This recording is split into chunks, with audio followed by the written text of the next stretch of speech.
La Dama de las Camelias, por Alejandro Dumas, hijo. Fragmento. 2 días después terminó la venta, que produjo 150,000 francos. Los acreedores se repartieron 2/3 partes de este producto y el resto lo heredó la familia, formada por una hermana y un sobrinito. Esta hermana quedó gratamente sorprendida al recibir una carta de un agente de negocios en que le participaba que era heredera de 50,000 francos. Hacía 6 o 7 años que no había visto a su hermana, que había desaparecido un día sin que desde entonces ni por aquella ni por nadie hubiera sabido el menor detalle de su vida. Llegó, pues, precipitadamente a París, y los que habían conocido a Margarita quedaron asombrados al ver que su única heredera era una joven y robusta campesina que hasta aquel momento no había salido jamás de su aldea. Se encontró con una fortuna labrada en un momento sin haber sabido el origen de semejante riqueza y regresó inmediatamente a su aldea con gran tristeza, según después me dijeron, por la muerte de su hermana, algo compensada, sin embargo, por la colocación del capital heredado al 4,5%. Todas estas murmuraciones repetidas por París, la ciudad madre del escándalo, empezaban ya a olvidarse, y yo mismo apenas recordaba que había tomado alguna parte en aquellos acontecimientos cuando un nuevo incidente me hizo conocer la vida entera de Margarita, enterándome de detalles tan conmovedores que no he podido vencer los deseos de referir esta historia y por eso la escribo. Hacía 3 o 4 días que la habitación, libre ya de todos sus vendidos muebles, estaba para alquilar, cuando una mañana llamaron a la puerta de mi casa. Mi criado, mejor dicho, el portero, que a la vez me servía de ayuda de cámara, fue a abrir y volvió con una tarjeta diciéndome que la persona que se la había entregado deseaba hablar conmigo. Tomé la tarjeta que me presentaba el criado y leí en ella estas 2 palabras: Armando Duval. Rebusqué en mi memoria el sitio o la ocasión en que había visto aquel nombre y me acordé de pronto de la primera página del tomo de Manon Lescaut. ¿Qué podría querer de mí la persona que había regalado aquel libro a Margarita? Di orden para que pasara inmediatamente el que esperaba. En el umbral de la puerta se dibujó un joven rubio, alto, pálido, en traje de viaje que parecía no haberse quitado en algunos días y tan cubierto de polvo que seguramente no había sido cepillado a su llegada a París. El señor Duval, profundamente conmovido, no intentó ningún esfuerzo para ocultar su emoción y con voz temblorosa y lágrimas en los ojos me dijo, avanzado en la habitación: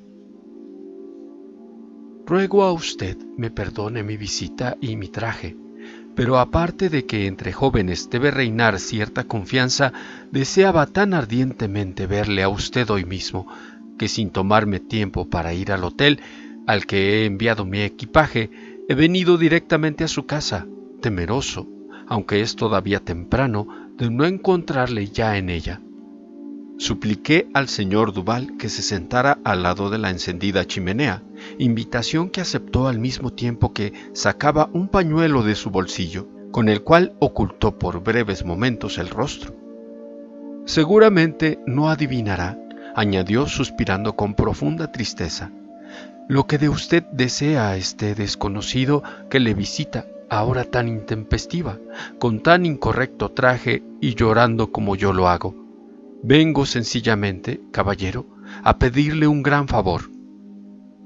«Hable usted, estoy por completo a su disposición». «¿Asistió usted a la venta de los muebles de Margarita Gautier?». Al pronunciar este nombre, la emoción sobre la cual había triunfado por un momento mi visitante volvió a vencerle y se vio forzado a llevar el pañuelo a sus ojos. «Debo de parecerle muy ridículo», siguió diciendo. «Perdóneme esto también, y crea que jamás olvidaré la paciencia de que está usted dando pruebas al escucharme». «Caballero», repliqué, «si el servicio que puedo prestarle ha de mitigar en algo la pena que le embarga, Hágame saber pronto en qué puedo complacerle y encontrará en mí un hombre feliz en serle útil. La aflicción del señor Duval me era simpática y me sentí dispuesto a hacer los mayores sacrificios por atenderle. ¿Compró usted algo?, me preguntó, ¿en aquella subasta?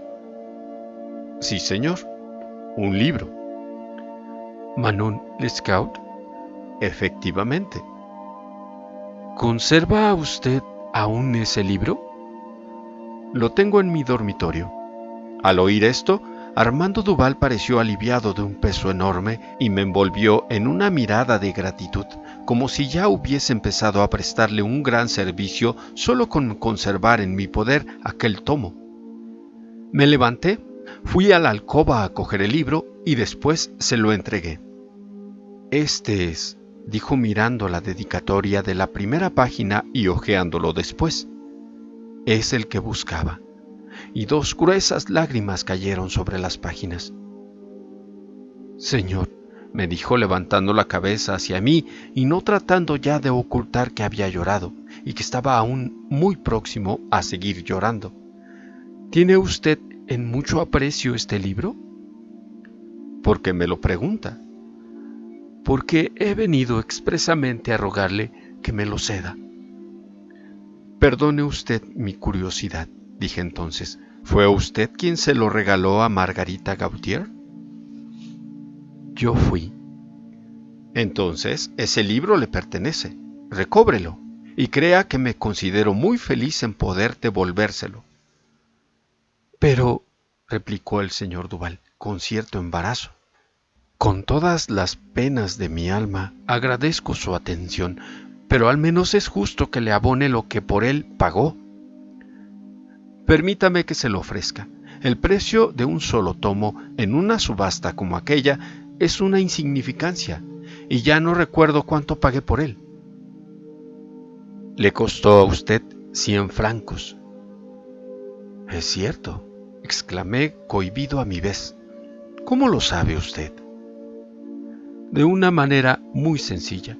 Creí llegar a París a tiempo para asistir a la venta del mobiliario de Margarita, y no he podido hacerlo hasta esta mañana. Deseaba a toda costa poseer un objeto, cualquiera que de ella procediese, y he corrido anhelante a casa del subastador para pedirle permiso para hojear las listas de los objetos vendidos y tomar nota de los nombres de los compradores. Acabo de ver que usted había adquirido este libro y me he atrevido a venir a pedírselo, aunque el precio subido que por él pagó me hizo temer que tuviese un interés marcado en la posesión de este tomo. Mientras hablaba, Armando parecía abrigar el temor de encontrar en mí a uno que hubiese conocido a Margarita como él la conoció, y me apresuré a tranquilizarle. No conocía a la señorita Gautier, más que de vista, le dije. Su suerte me causó la impresión natural que produce siempre en un joven la muerte de una mujer hermosa cuya presencia es siempre agradable. Quise comprar algo en la subasta y me obstiné a empujar por este volumen, no sé por qué, seguramente por el placer de atormentar a un señor que se empeñaba en adquirirlo y parecía obstinado en disputarme su posesión. Repito, pues, que el libro está a su disposición y de nuevo suplico a usted que lo acepte como una restitución y no lo obtenga de mí como yo lo adquirí del tasador, y para que sea entre nosotros el lazo de una amistad sincera y el motivo de unas relaciones más estrechas y continuadas. Está bien, caballero, me dijo Armando, tendiéndome la mano y estrechando fuertemente la mía. Acepto, y mi agradecimiento durará lo que mi vida. Tenía yo vehementes deseos de dirigir a Armando algunas preguntas respecto a Margarita, pero la dedicatoria del libro, el viaje de aquel joven y su ardiente deseo de poseerlo picaban mi curiosidad, pero callé ante el temor de que mi nuevo amigo pudiese imaginar que yo, por haber rehusado su dinero, me creyese con derecho para mezclarme en sus asuntos.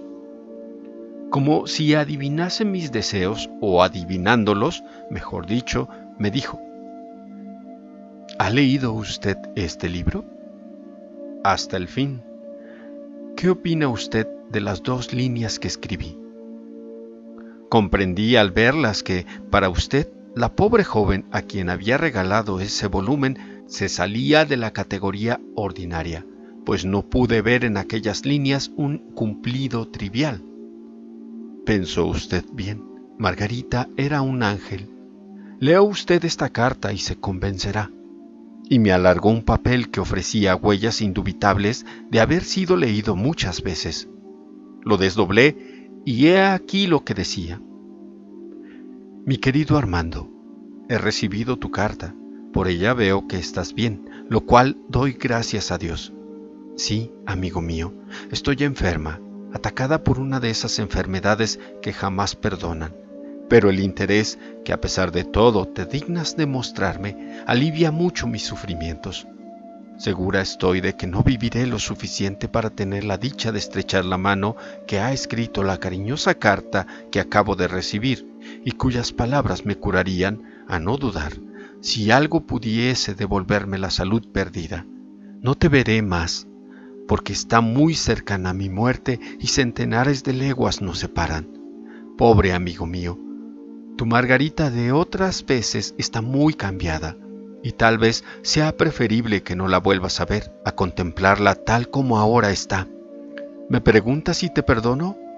Oh, de todo corazón, porque el mal que quisiste hacerme no fue más que una prueba del amor que me profesabas. Hace un mes que estoy en cama y me interesa tanto tu aprecio que cada día escribo el diario de mi vida, desde que nos separamos hasta que no pueda seguir. Si el interés que por mí demuestras ahora es real, a tu regreso, Armando, llégate a casa de Julia Duprat y ésta te entregará el diario. En él encontrarás la razón y la disculpa de todo lo que entre nosotros ha pasado. Julia es muy buena para mí. Con frecuencia hablamos de ti. Estaba conmigo cuando recibí tu carta y las dos hemos llorado leyéndola. Aun cuando no hubiera recibido carta tuya, tenía ella el encargo de entregarte estos papeles a tu regreso a Francia. No me lo agradezcas. Estos retornos cotidianos sobre los únicos momentos dichosos de mi vida me proporcionan un inefable bienestar, y si bien es cierto que en su lectura encontrarás tú la disculpa del pasado, no lo es menos que en escribirlos encuentro yo un continuado alivio. Quisiera dejarte algún recuerdo mío que hablara siempre a tu alma, pero todo está embargado en esta casa y nada me pertenece. ¿Comprendes lo horrible de mi situación? Voy a morir y desde mi dormitorio oigo los pasos cadenciosos del vigilante que mis acreedores han colocado para que no se lleven nada, ni nada me quede en el caso de que no muriera. Creo que esperarán a que muera para venderlo todo. Oh, cuán implacables son los hombres. No, me he equivocado. Cuán justa y cuán inflexible es la justicia divina. Pues bien, amigo querido, ya que nada puedo dejarte, acude a la subasta y compra algo, porque si yo separara para ti cualquier pequeñez y lo descubrieran, capaces serían de proceder criminalmente contra ti por sustracción de efectos embargados. Qué triste es la vida que voy a abandonar. Cuán bueno sería Dios si me permitiera volver a verte antes de morir, pero, según todas las probabilidades, esto no es posible. Adiós, pues, amigo mío. Perdóname si no te escribo con más extensión, pero los que dicen que me curarán me aniquilan a fuerza de sangrías y hacen que mi mano se resista a escribir más. Margarita Gautier. Efectivamente, las últimas palabras eran apenas legibles. Devolví a Armando la carta que seguramente había releído en su pensamiento al mismo tiempo que yo la leía en el papel, porque me dijo al tomarla: ¿quién sería capaz de imaginar que una cortesana ha escrito semejantes bellezas? Y profundamente conmovido con sus recuerdos, contempló por algunos momentos la letra de esta carta, que acabó por llevarse a los labios. Cuando pienso, continuó diciendo, que ha muerto sin que yo la haya podido volver a ver y que jamás la veré, cuando medito en qué ha hecho por mí lo que no hubiera sido capaz de hacer una hermana, no puedo perdonarme el haberla dejado morir así. muerta, y muerta pensando en mí, escribiendo y repitiendo mi nombre, pobre Margarita mía. Y Armando, dando rienda suelta a sus pensamientos y a sus lágrimas, me estrechó las manos y continuó. Me tomaría por un niño los que me vieran llorar así a semejante muerta, y es que nadie sabe lo que he hecho sufrir a esa mujer, nadie puede calcular cuán cruel he sido con ella, que tantas pruebas ha dado de bondad y de resignación. Creí por mucho tiempo que era yo el llamado a perdonar, y hoy me juzgo indigno del perdón que ella me concede. Oh, daría 10 años de mi vida por llorar una hora a sus pies. Es siempre difícil consolar un dolor que no se reconoce, y sin embargo, me había inspirado tan viva simpatía aquel joven, me hacía con tanta franqueza el confidente de sus penas, que, imaginando que mis palabras no le serían indiferentes, me aventuré a preguntarle, ¿no tiene usted padre o amigos? Corra a su lado, tenga esperanza. Ellos le consolarán, porque a mí solamente me es dado compadecerle. Tiene usted razón, contestó levantándose y midiendo a grandes pasos la habitación. Le aburro. Perdóneme, no me di cuenta de que mi dolor debe importarle a usted poco y que le molesto haciéndole confidente de cosas que ni pueden ni deben interesarle en lo más mínimo. No ha interpretado usted bien el sentido de mis palabras. Estoy en absoluto a su disposición. Lo único que lamento es mi torpeza, que no acierta a mitigar su pena. Si mi compañía y la de mis amigos pueden distraerle un poco, en una palabra, si necesita usted de mí para lo que fuere, deseo que se persuada de que experimentaré un verdadero placer en serle útil. Perdóneme usted, me dijo, el dolor exagera las sensaciones. Permítame que permanezca aquí algunos minutos más, el tiempo suficiente para secarme los ojos, para que los papanatas de la calle no se queden mirando a este niño grande que va llorando. Acaba usted de hacerme feliz devolviéndome este libro. Jamás sabré cómo agradecer bastante lo que le debo. Concediéndome algo de su amistad, contesté a Armando, y diciéndome la causa de su aflicción. Consuela tanto depositar en un pecho amigo el origen de nuestras penas. Tiene usted razón, pero hoy siento demasiado la necesidad de llorar y no diría más que palabras sin hilación. Algún día le contaré esta historia y entonces apreciará la razón que me asiste para lamentar la muerte de mi pobre Margarita. Por ahora, añadió, frotándose por última vez los ojos y mirándose al espejo, permítame creer que no le parezco demasiado necio y autoríceme para volver a visitarle. Tan dulce y serena era la mirada de aquel hombre que me apresuré a arrojarme en sus brazos. Una nube de lágrimas volvió a velar los ojos de Armando, quien, observando que de su emoción me daba cuenta perfecta, separó de mí su mirada. Vaya, calor, le dije. Adiós, me contestó, y haciendo un supremo esfuerzo para no llorar, se escapó más que salió de mi casa. Separé el visillo de mi balcón y le vi subir al coche que le esperaba, pero apenas se sentó en él, se deshizo en lágrimas y tuvo que ocultar el rostro con su pañuelo.